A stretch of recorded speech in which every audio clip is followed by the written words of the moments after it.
Good morning everyone. चलिए class को आगे बढ़ाते हैं। लास्ट क्लास में हमने पढ़ा था मौर्य काल के बारे में, जानकारी प्राप्त की थी, है ना। मौर्य काल के बारे में हमने बहुत कुछ जाना था। जैसे मौर्य काल का जो हमने सबसे प्रसिद्ध शासक देखा है, चक्रवर्ती कौन था? चक्रवर्ती अशोक। ठीक है। और मौर्य काल की अर्थव्यवस्था भी हमने देखी, सामाजिक व्यवस्था भी देखी। तो मौर्य काल के बारे में पढ़ते समय हमने ये भी जाना था कि मौर्य काल में जो प्रशासन व्यवस्था थी वो कैसी थी? केंद्रीय प्रशासन था, है ना। मौर्य काल का जो विस्तार था, साम्राज्य था, वो ईरान की सीमा से लगता था। मीन्स बहुत बड़ा साम्राज्य था मौर्य काल का। ठीक है। और जब मौर्य काल का जो अंतिम शासक है, क्या नाम था उसका? बृहद्रथ। उसकी हत्या की जाती है किसके द्वारा? पुष्यमित्र शुंग के द्वारा। और नए वंश की स्थापना होती है शुंग वंश की। ठीक है।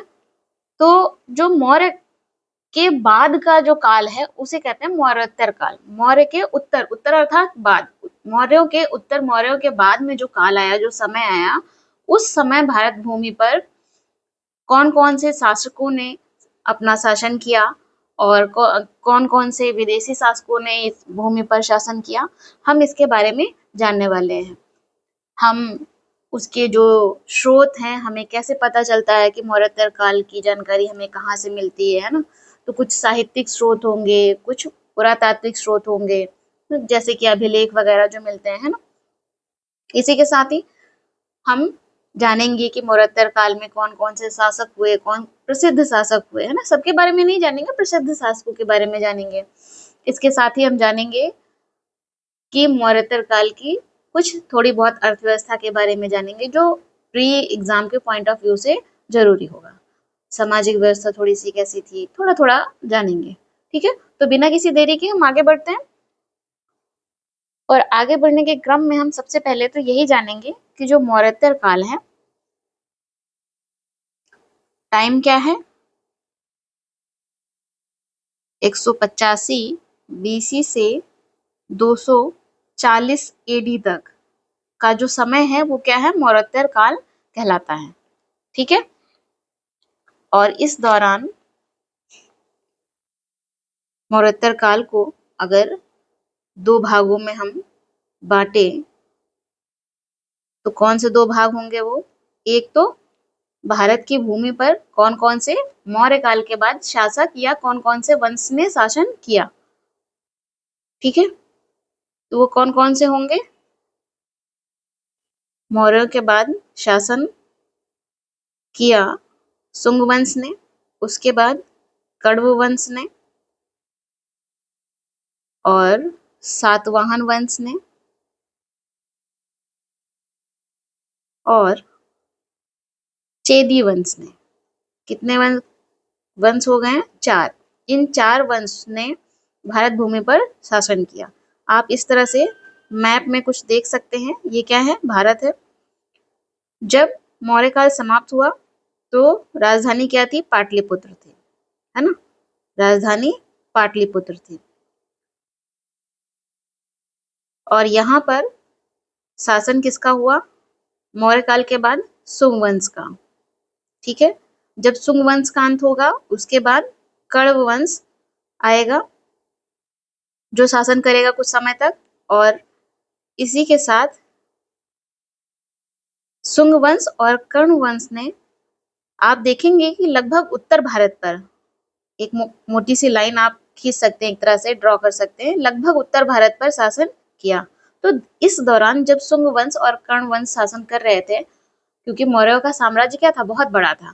तो दक्षिण भारत पर कौन शासन कर रहा था? दक्षिण भारत पर ये जो भाग है, इस भाग पर सातवाहन शासन कर रहे थे। किस वंश के? सातवाहन वंश के।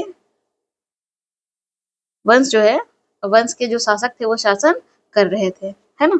लेकिन इसी में एक वंश है जो आप देखेंगे कुछ इस तरह से, ये जो भाग है उड़ीसा का भाग, है ना, कलिंगा, यहाँ पर एक वंश शासन कर रहा था जिसे कहते हैं चेदी वंश।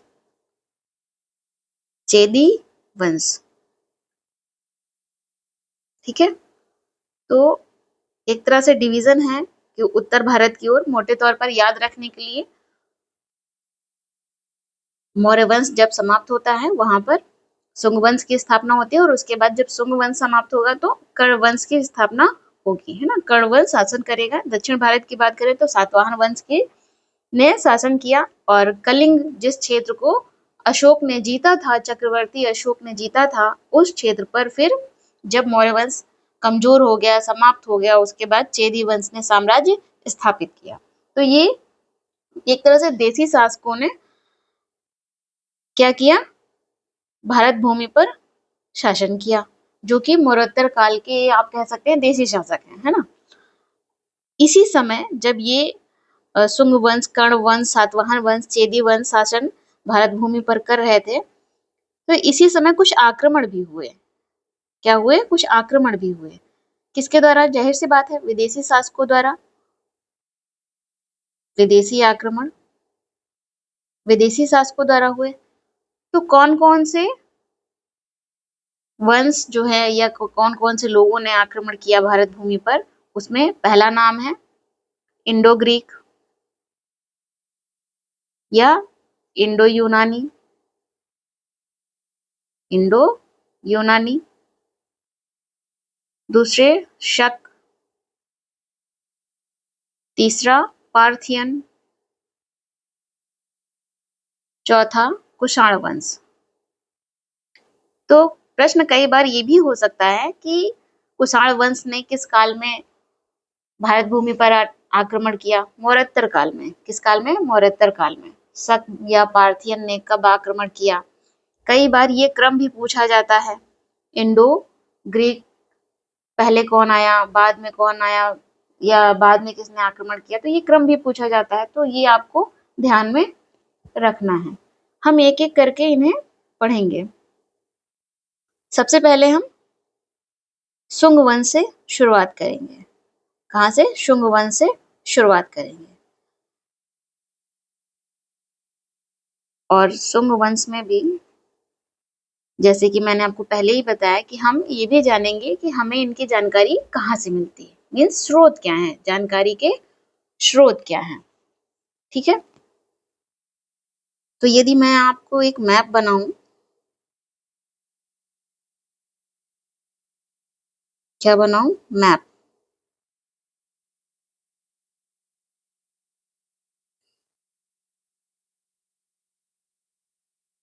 और हेडिंग डालते हैं हम लोग शुंग वंश। ठीक रहेगा, है ना। और मैप में हमने क्या जाना था? बहुत बड़ा हो गया, हम इसे छोटा बनाते हैं।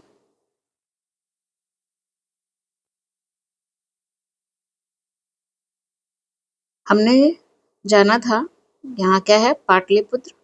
और मौर्य साम्राज्य का जब अंत हुआ तो यहाँ पर स्थापना हुई किसकी? शुंग वंश की। अंतिम शासक कौन था मौर्य वंश का? बृहद्रथ।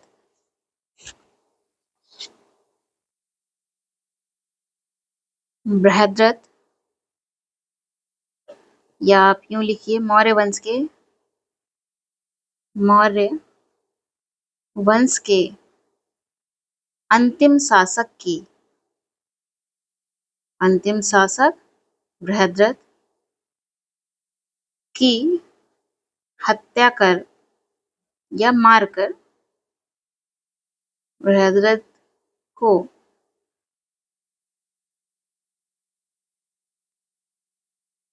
मारकर पुष्यमित्र शुंग ने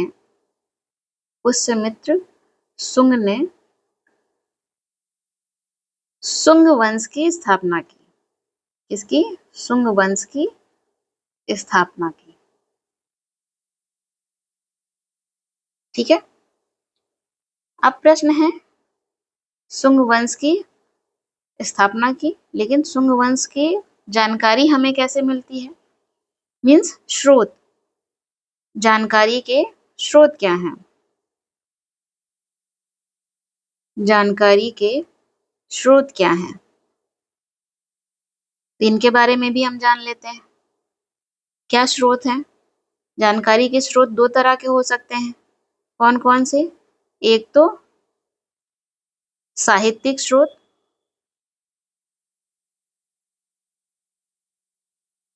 दूसरा पुरातात्विक स्रोत। हाँ, अभिलेखों के माध्यम से।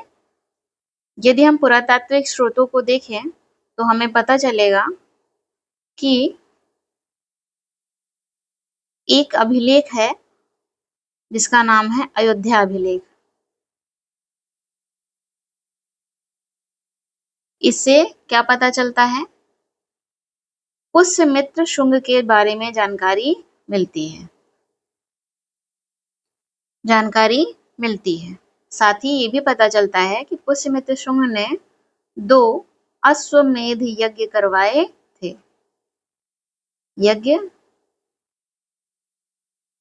थे। है ना? क्या होते हैं अश्वमेध यज्ञ? जो शक्तिशाली राजा होता है वो ये यज्ञ करवाता है, जिसमें अश्व मीन्स क्या होता है? घोड़ा। घोड़े को छोड़ा जाता है। उसका पर्पस क्या है? साम्राज्य विस्तार करना। अब घोड़े को छोड़ेंगे तो जिस भी क्षेत्र में हरी घास होगी, है ना, उस क्षेत्र में घोड़ा क्या होगा? आगे बढ़ता चला जाएगा। अगर कोई राजा, किसी क्षेत्र का राजा घोड़े को रोकता है तो उसे क्या करना होगा? युद्ध करना होगा। ठीक है, मतलब घोड़े को रोकने का मतलब क्या है? विरोध है। अन्यथा जहां तक घोड़ा जाता है वहां तक का साम्राज्य जो है उस राजा का हो जाता है। तो पुष्यमित्र शुंग ने 2 अश्वमेध यज्ञ करवाए थे। ये जो अयोध्या का अभिलेख है ये लिखवाया था धनदेव ने, जो कि अयोध्या के मांडलिक धगदेव नाम है उनका। ठीक है, तो उन्होंने लिखवाया था। खैर, हम आगे बढ़ते हैं। दूसरा अभिलेख है भरहुत लेख। भरहुत लेख जो कि मध्य प्रदेश के सतना में ये अभिलेख मिला है, सतना से। यहाँ से क्या पता चलता है? इस अभिलेख से पता चलता है पुष्यमित्र शुंग जो है, शुंग वंश का संस्थापक है, जो वो सभी धर्मों को दान दिया है। यहाँ से क्या पता चलता है? पुष्यमित्र शुंग ने सभी धर्मों को दान दिया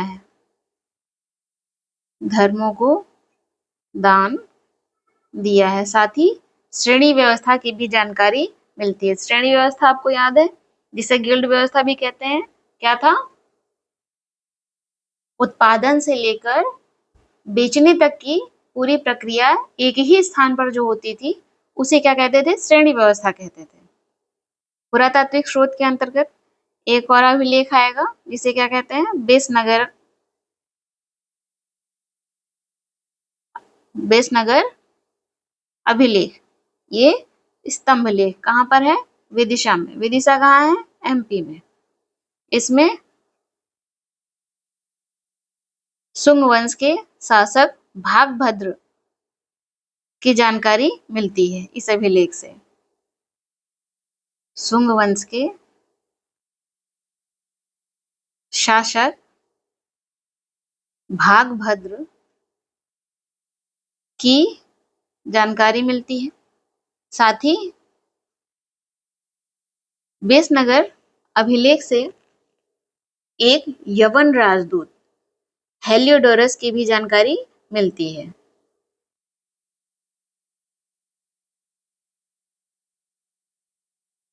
यवन राजदूत हेलियोडोरस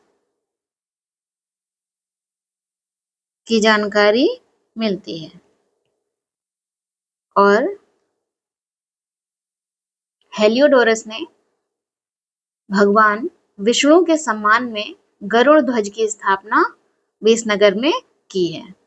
ठीक है, गरुड़ स्तंभ की स्थापना की है।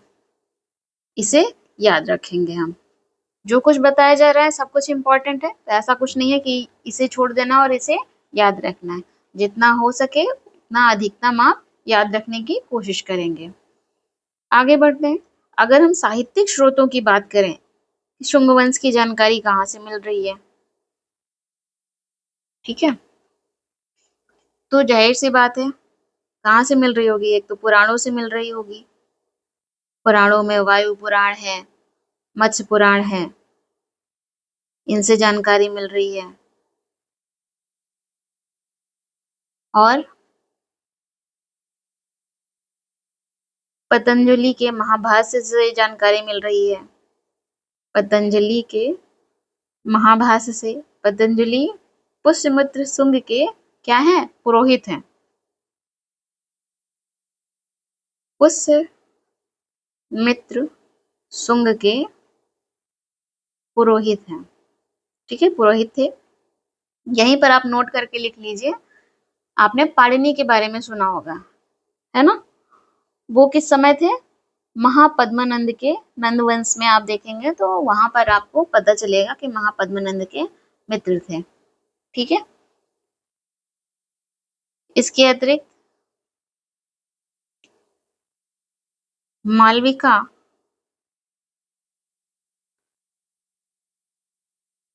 अग्निमित्रम से जानकारी मिलती है। ये क्या है, कालिदास का नाटक है। आगे इसके बारे में हम और अच्छे से जानेंगे, ठीक है। तो ये है शुंग वंश की जानकारी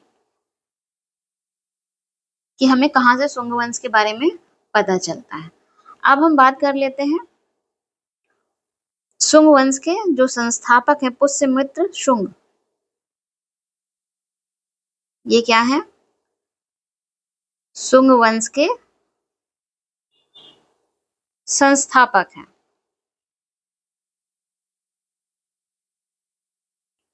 ठीक है, शुंग वंश के संस्थापक हैं।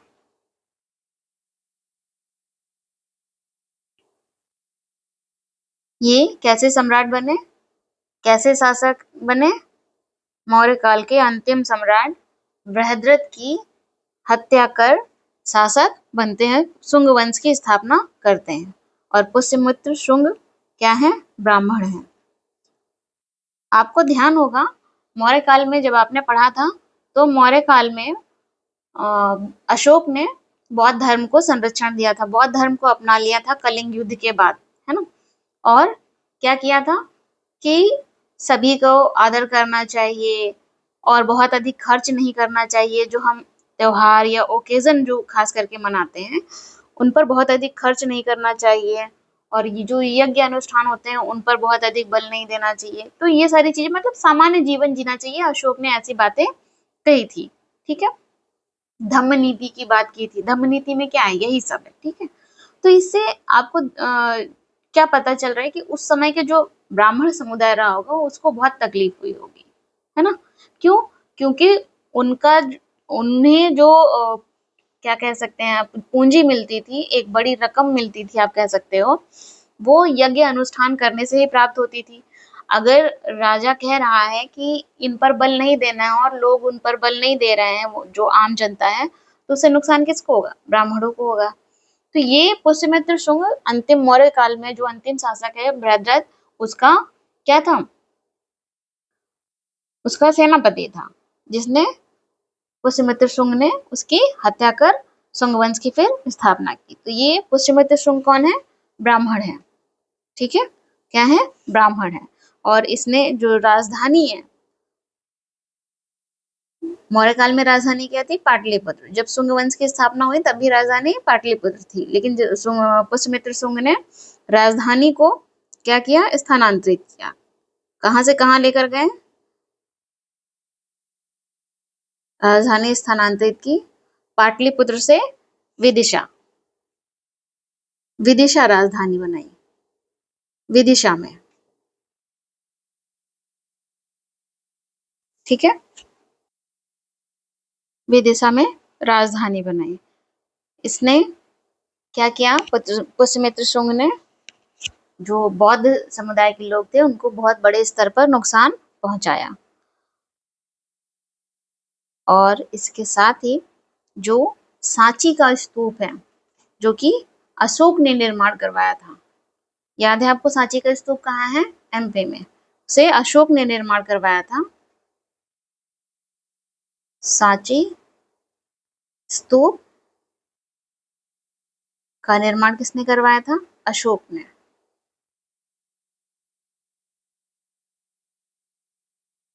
इसकी जो वेदिका थी, सांची स्तूप की वेदिका, वेदिका समझते हैं?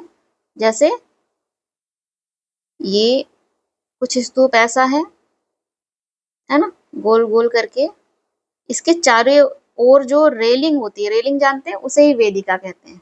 ठीक है, तो वेदिका, सांची स्तूप की जो वेदिका थी, ब्रैकेट में मैं रेलिंग लिख देती हूँ,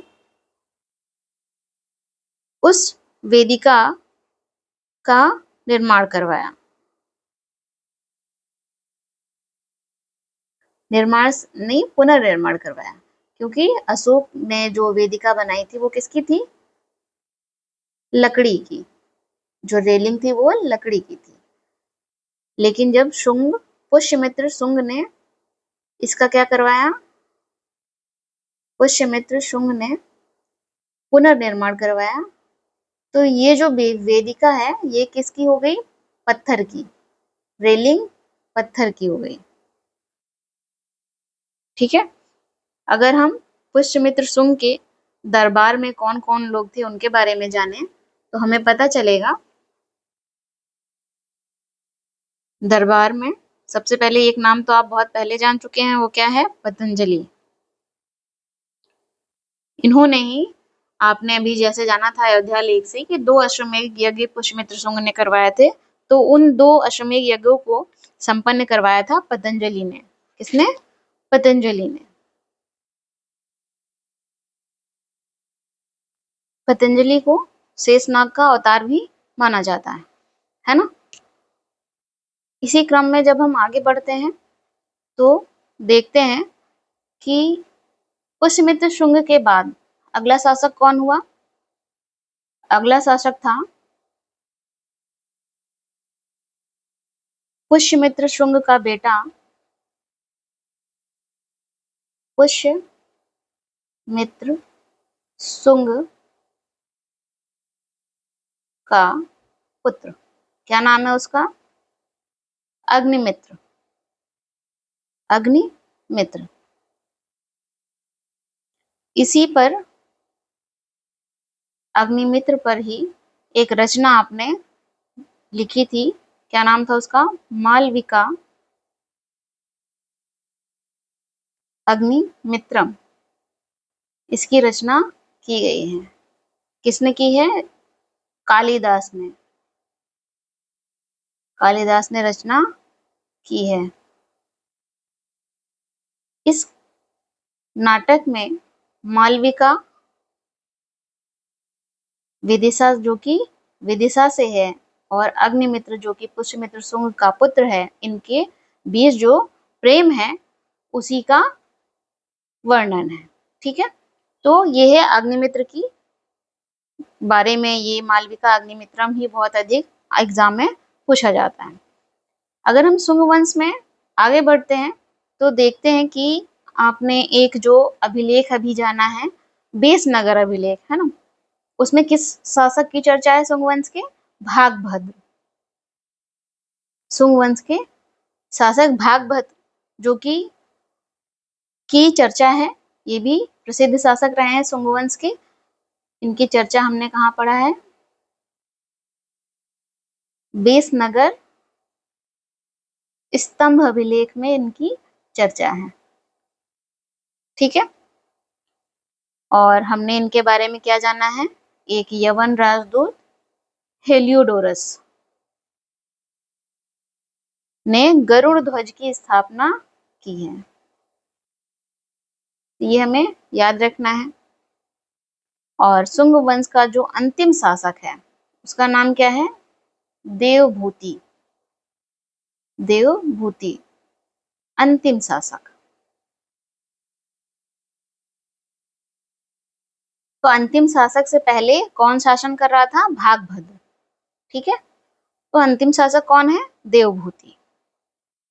इसे देवभूमि भी कहा जाता है।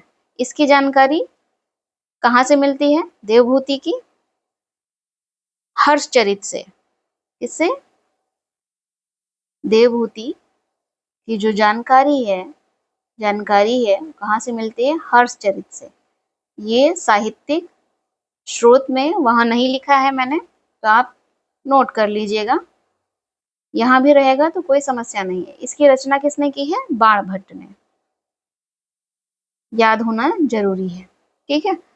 इससे पता चलता है हर्षचरित से, जिसकी रचना, जिसे लिखा है बाणभट्ट ने, कि देवभूति अपने ब्राह्मण मंत्री, देवभूति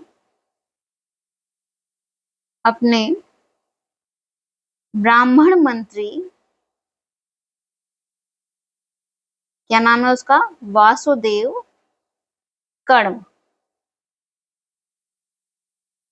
के हाथों मारा गया। तो शुंग वंश का अंत कैसे हुआ, किसने किया, ये जानकारी हमको हर्षचरित से मिलती है। किससे मिलती है? हर्षचरित से। कि अंतिम शासक कौन था? देवभूति। किसने मारा? वासुदेव कर्ण ने मारा। कौन था? ब्राह्मण मंत्री था, ठीक है। और वासुदेव कर्ण ने मारा है। फिर अगला शासन किसका हो जाएगा? कर्ण वंश का। यहीं से शुंग वंश की समाप्ति और कर्ण वंश की स्थापना।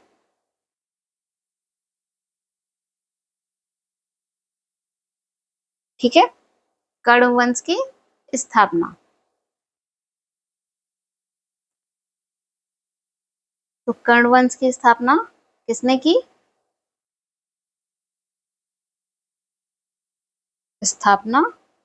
की? अगर पूछा जाए तो वासुदेव कर्ण ने। और इसकी भी जानकारी, कर्ण वंश की स्थापना की भी जानकारी किससे मिल रही है? हर्षचरित से ही मिल रही है। मीन्स हर्षचरित में जो लिखा है उससे दो बातें पता चली, शुंग वंश के बारे में भी और कर्ण वंश के बारे में भी, कि शुंग वंश खत्म हो जाता है और कर्ण वंश की स्थापना हो जाती है वासुदेव कर्ण के द्वारा, जो कि ब्राह्मण मंत्री थे। ठीक है, कौन है ये? ये भी ब्राह्मण वंश है। शुंग वंश भी क्या था? ब्राह्मण वंश था। कर्ण वंश भी ब्राह्मण वंश है। और राजधानी कहाँ से? आपने देखा था शुंग वंश में पुष्यमित्र शुंग ने पाटलिपुत्र से राजधानी कहाँ ले गए थे? विदिशा ले गए थे। लेकिन जब कर्ण वंश आएगा तो राजधानी फिर से कहाँ पहुंच जाएगी? पाटलिपुत्र पहुंच जाएगी। तो राजधानी विदिशा से पाटलिपुत्र किया। ठीक है, इसमें, इस वंश में कुल 4 शासक हुए। पहला कौन है? वासुदेव कर्ण ही है। दूसरा भूमिमित्र है, सॉरी। तीसरा नारायण और चौथा सुशर्मन। तो अंतिम शासक कौन होगा इस वंश में? अंतिम शासक, पहले शासक ने स्थापना की और अंतिम शासक है सुशर्मन या फिर सुशर्मा। ठीक है, और इसकी हत्या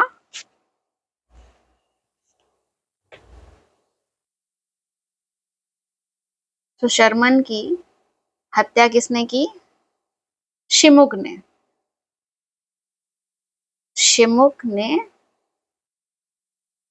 कर दी। ठीक है, और शिमुक ने एक नए वंश की स्थापना की, जिसे कहते हैं सातवाहन वंश। ठीक, तो मोटे तौर पर आपको एक डिवीजन याद रहना चाहिए कि किसके बाद कौन आया।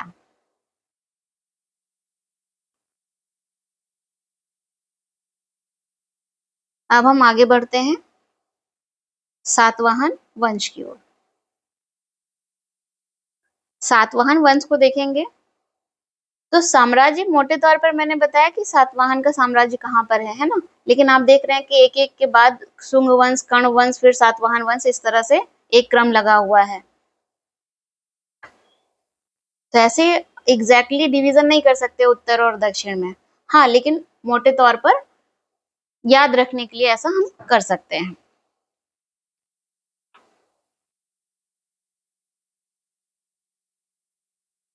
चलिए, सातवाहन के बारे में यदि हम जाने तो सबसे पहले हमें जानना होगा इसके स्रोतों के बारे में कि हमें जानकारी कहाँ से मिलती है। जानकारी कहाँ से मिलती है इसके लिए सबसे पहले पुरातात्विक स्रोतों की बात कर लेते हैं। पुरातात्विक स्रोत कौन से हैं?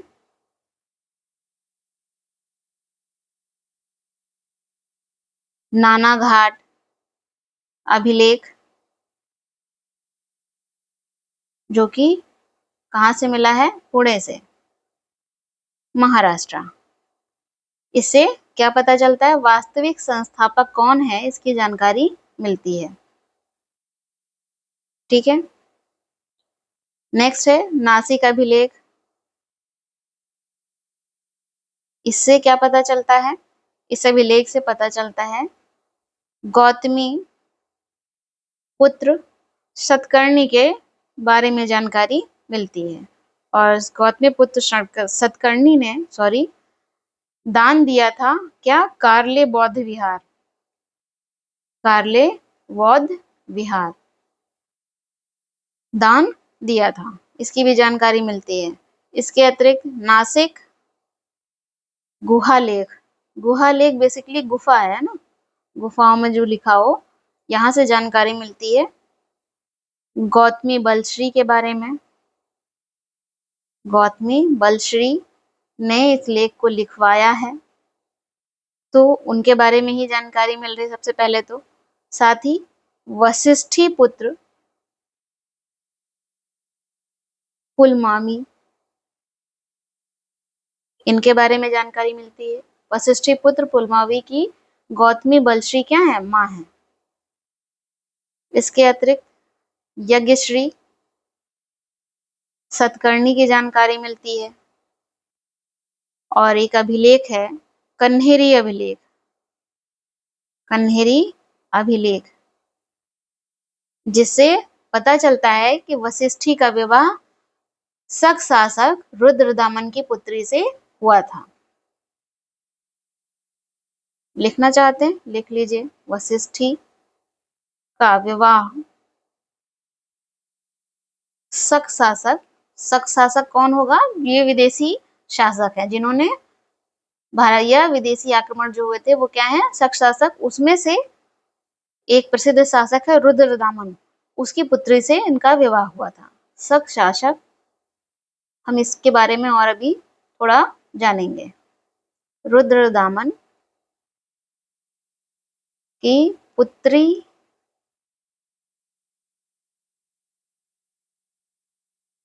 से हुआ था। ठीक है, ये सब।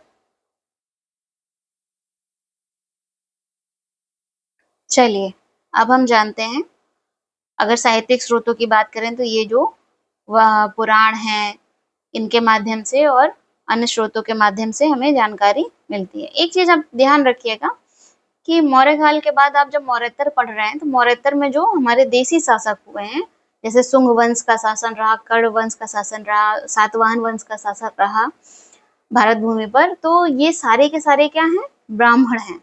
क्या है? ब्राह्मण हैं। तो इन्होंने किसको नुकसान अधिक पहुंचाया होगा? सोच के देखो, बौद्धों को। ठीक है, तो मोटे तौर पर याद होना चाहिए। चलिए, अब सातवाहन की बात कर रहे हैं तो सातवाहन वंश की संस्थापक कौन है? आपने अभी जाना, सिमुक। सातवाहन वंश का की जो राजधानी थी वो क्या थी? प्रतिष्ठान। ये कहाँ पर है? महाराष्ट्र में।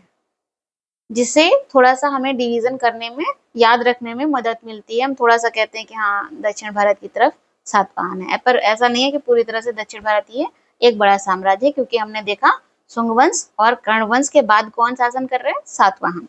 ठीक है,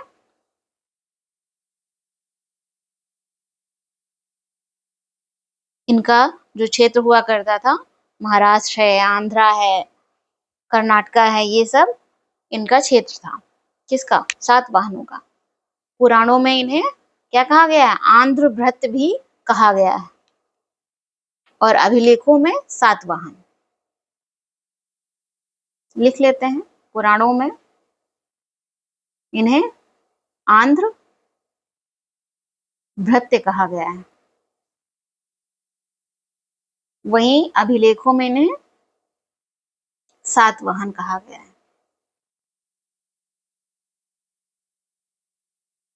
ठीक है।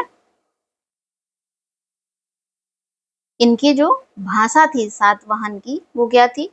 भाषा प्राकृत। किस भाषा का प्रयोग करते थे? प्राकृत भाषा। और लिपि ब्राह्मी, ब्राह्मी लिपि का प्रयोग करते थे। ठीक है। यदि हम इनके प्रसिद्ध शासकों की बात करें कि सातवाहन वंश में कौन से प्रसिद्ध शासक हुए हैं, तो हम देखेंगे सबसे पहले किस शासक को? सतकर्णी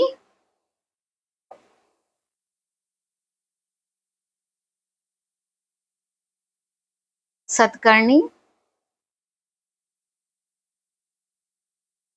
प्रथम। ये सातवाहन वंश का पहला यशस्वी शासक था, और इसकी जानकारी कहाँ से मिलती है?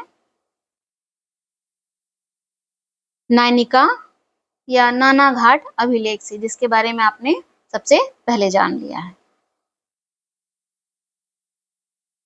इसने भी 2 अश्वमेध यज्ञ और 1 राजसूय यज्ञ करवाया है। ठीक है। इसे ही क्या कहते हैं? वास्तविक संस्थापक कहते हैं।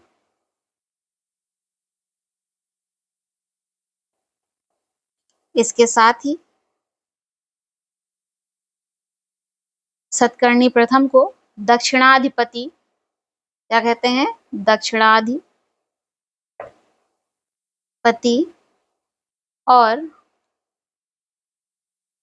अप्रतिहत चक्र की उपाधि भी धारण की है इन्होंने। ठीक है। देखिए यहाँ पे क्या कह रहे हैं? दक्षिणाधिपति, तो इससे एक आपको पता चल रहा है कि ये दक्षिण में शासन इनका अधिक था। ठीक है। दक्षिण में शासन इनका अधिक था। तो ये प्रसिद्ध शासकों की लिस्ट में इनका स्थान क्या है? सातवाहन में पहला है। आगे बढ़ते हैं हम, तो हमें पता चलता है अगला शासक कौन है। अगला शासक है हाल। हाल से पहले हम पढ़ते हैं गौतमी पुत्र सतकर्णी को।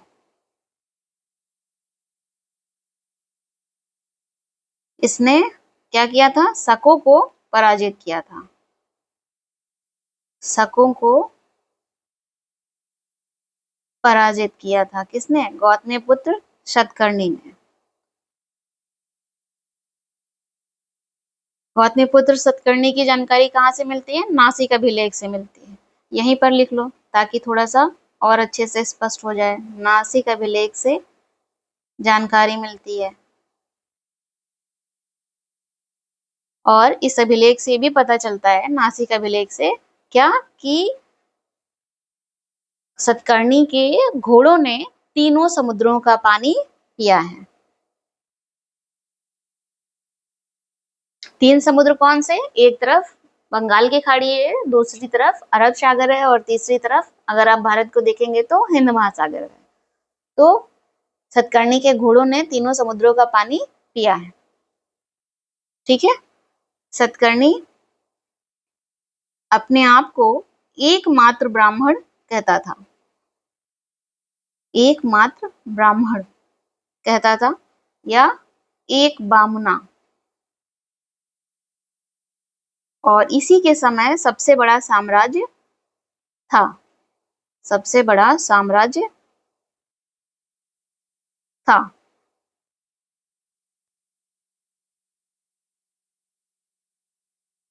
एक शासक था, शक शासक, जिसे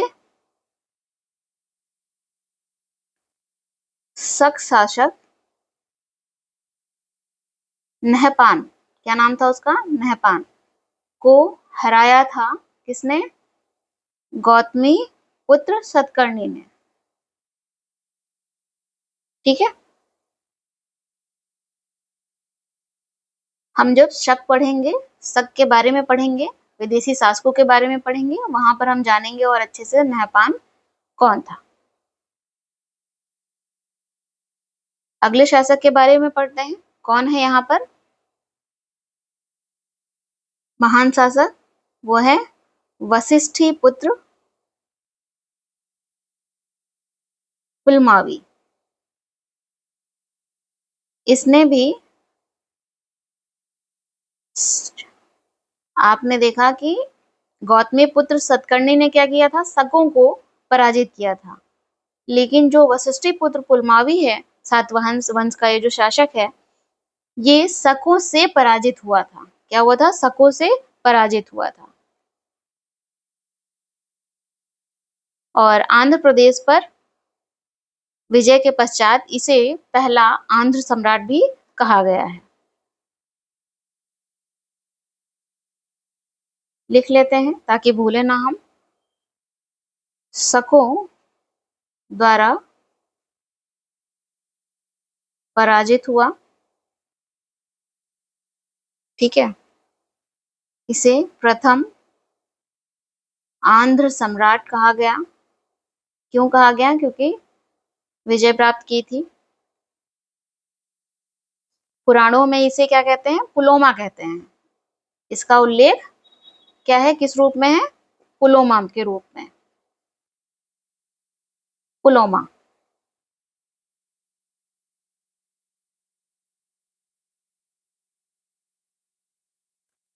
इसी के समकालीन, वशिष्ठी पुत्र पुलमावी के समकालीन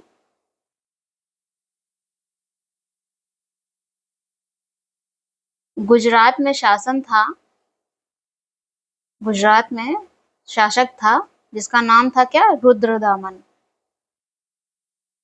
जो कि क्या है? शक शासक है। इससे पता चलता है गुजरात के क्षेत्र में सातवाहनों का क्या था? नियंत्रण नहीं था। वहां पे कौन शासन कर रहा था? शक, शक समुदाय शासन कर रहा था। ठीक है, विदेशी शासन कर रहे थे।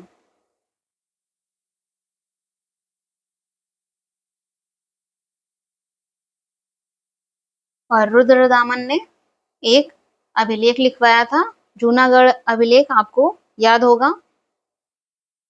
उसका जीर्णोद्धार करवाया था, वास्तव में उसका जीर्णोद्धार करवाया था।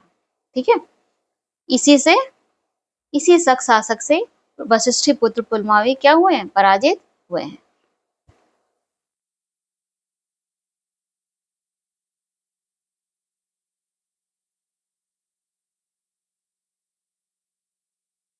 आगे बढ़ते हैं। अगला शासक कौन है? अगला शासक है यज्ञश्री सतकर्णी। ये सातवाहन वंश का अंतिम महत्वपूर्ण, अंतिम महत्वपूर्ण शासक था या राजा था, जिसने शकों के विजित क्षेत्र पर पुनः अधिकार कर लिया। यज्ञश्री सतकर्णी व्यापार और जो जल यात्रा होती है उसका प्रेमी था। इसलिए इसके सिक्कों पर, यज्ञश्री सतकर्णी के जो सिक्के हैं उसके सिक्कों पर जहाज के चित्र बने हुए हैं। सतकर्णी के सिक्कों पर, सिक्कों पर किसके? जहाज के चित्र बने हुए हैं, चित्र बने हुए हैं। और इसकी मृत्यु के बाद सातवाहनों का जो साम्राज्य है वो क्या हो जाएगा? विभाजित हो जाएगा। आप देखेंगे सातवाहन का कि ये जो प्रसिद्ध शासक है, इसमें एक ऐसा शासक है जो बहुत ही शांत है। क्या नाम है उसका? उसका नाम है हाल, नाम ही है हाल। ठीक है, ये सर्वाधिक शांतिप्रिय शासक था। ये भी सातवाहन के ही शासक हैं, लेकिन सबसे शांत हैं और काफी महानतम भी। इसके अतिरिक्त ये कवि शासक है, आप कह सकते हैं इन्हें क्या है, कवि शासक है, कविताएं करते हैं। इन्होंने बहुत सारे कवियों को, विद्वानों को आश्रय दिया था। हाल की एक रचना है, हाल की एक रचना है जिसका नाम है गाथा सप्तसती, जो एग्जाम में बहुत पूछी जाती है, सप्तसती। इसकी भाषा क्या होगी, प्राकृत रचना की है।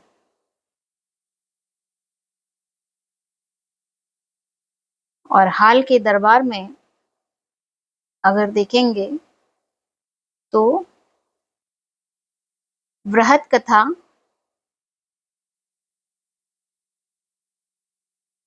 के रचयिता गुणाढ़ और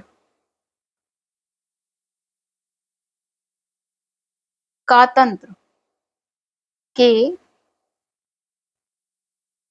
लेखक, जिनका नाम क्या है, सर्ववर्मन, निवास करते थे। इनके दरबार में गुणाढ़ और सर्ववर्मन जैसे व्यक्ति निवास करते थे। तो ये बहुत ही शांत प्रिय शासक थे, इसलिए इनका सातवाहन के समय जितने भी शासक हुए हैं उसमें सबसे शांत प्रिय और एक कवि शासक के रूप में ये जाने जाते हैं। और इनकी जो रचना है गाथा सप्तसती, ये एग्जाम में बहुत पूछी जाती है, तो इनके बारे में भी हमें कुछ जानना था।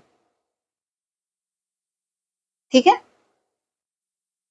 इस तरह से हमने शुंग वंश, कर्ण वंश, सातवाहन वंश के जो प्रसिद्ध शासक हैं और उनके जो स्रोत हैं, उनकी जानकारी कहाँ से मिल रही है, इसके बारे में हमने जान लिया है। अब हम बढ़ते हैं, एक और वंश था जिसके बारे में हमें जानना था, चौथा वंश चेदी वंश, है ना। किस क्षेत्र में है ये वंश किस क्षेत्र में साम्राज्य करता था, कलिंग क्षेत्र पर, जो कि कौन सा क्षेत्र होगा, उड़ीसा का क्षेत्र। यहाँ पर चेदी वंश का साम्राज्य था, शासन था। चेदी वंश को महामेघ वंश भी कहते हैं, चेदी वंश को महामेघ वंश भी कहते हैं। चेदी वंश की जानकारी का स्रोत क्या है, कैसे पता चला कि इस क्षेत्र पर चेदी वंश का शासन था, तो इसकी जानकारी मिलती है खारवेल, या आप कहेंगे हाथी गुम्फा अभिलेख से।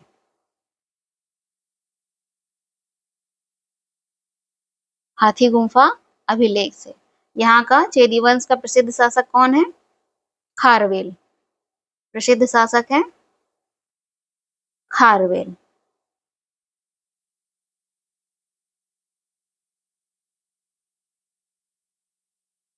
इसने ही जो जैन तीर्थंकर ऋषभ देव हैं, उनकी मूर्ति को मगध से वापस लाने में सफल रहा। आपको याद होगा महापद्मनंद ने कलिंग पर आक्रमण किया था, और यहाँ पर कलिंग पर उस समय जो है जैन धर्म के प्रथम जो तीर्थंकर थे या संस्थापक थे ऋषभ देव, उनकी जो प्रतिमा थी उसको कलिंग से उठाकर मगध ले गया था, कौन, पद्मानंद, महापद्मानंद ले गए थे। तो एक तरह से उड़ीसा का गौरव वो, या कलिंग क्षेत्र का जो गौरव था, लेकर चला गया। अंततः हमें हाथी गुम्फा अभिलेख से पता चलता है कि जो चेदी वंश का शासक है, प्रसिद्ध शासक खारवेल, ये जो कलिंग क्षेत्र की गरिमा थी, जो कि ऋषभ देव की प्रतिमा थी, उसे वापस लाता है, तो उसे वापस लाने में सफल हुआ। ठीक है,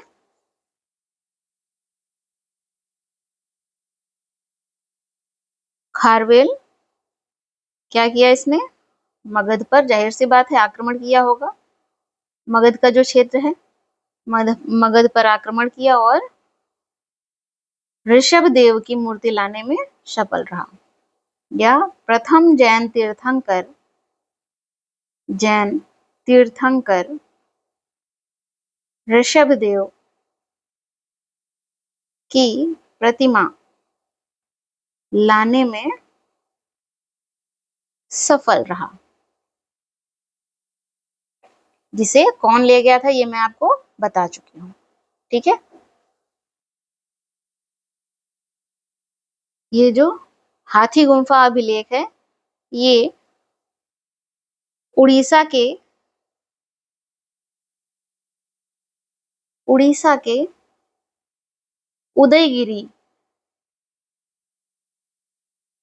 उदयगिरी पहाड़ियों पर मिला है। वहां से हाथी गुम्फा अभिलेख मिला है। ठीक है, ये जो हाथी गुम्फा अभिलेख है ये कुछ लगभग प्रथम शताब्दी के आसपास का है। तो इस तरह से आपने चेदी वंश के बारे में भी जान लिया, जो किस क्षेत्र में, कलिंग क्षेत्र में शासन कर रहा था। इसी के साथ आज की क्लास यहीं पर समाप्त होती है। नेक्स्ट क्लास में हम मौर्योत्तर काल में जो विदेशी शासक थे उनके बारे में पढ़ेंगे। ठीक है, इंडो यूनानी, शक, पार्थियन और क्या है, कुषाण वंश, इनके बारे में पढ़ने वाले। तो इसी के साथ यहीं पर ये क्लास समाप्त होती है। Okay, thank you.